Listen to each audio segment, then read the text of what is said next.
So what we're going to do is I need a tutorial on how to change the administrator privileges so I can change the motor interval on the Exceed software for our locking system.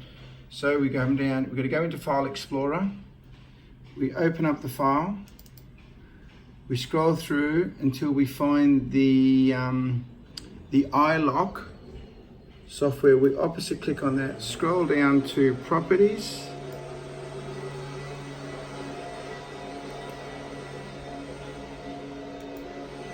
then you come along and you click on the Security tab,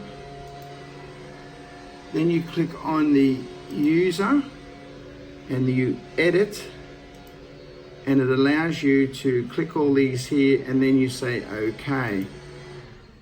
By actually doing that, that'll allow you the administrator privileges to change the INI file, and you're scrolling down, you get the doorbell delay, and you're scrolling down here and we're changing that from 1 to 10, which has already been done. But because I have the administrator privileges on the user, I'm now going to change that back to what it should be and say save, and then exit out of that. If I go back in, double click on that, you'll see if I go down to doorbell delay, it's been changed. I want to change the delay for the wall readers because I need them to stay open for 10 seconds. And then I just say file and save. Happy days.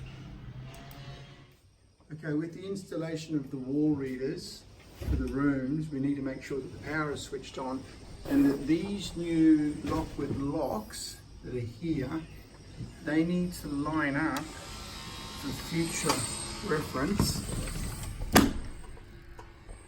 in this position here. That's where the sensor is. The important note that you need to remember when setting, or at least programming, the wall reader is that if it's new, you need to program it with the registration card, and it will come up as a solid blue. Once you've actually programmed it with the registration card, you need to get a current time card, and you need to swipe the reader with a time. It's important that it's in this order because the reader needs to know the time before you program it with a setting card. The setting card's function is to identify the wall reader and give it a name. For example, this particular room here is room 18, so we need to tell the wall reader that it's room 18, and then you apply the setting card to it.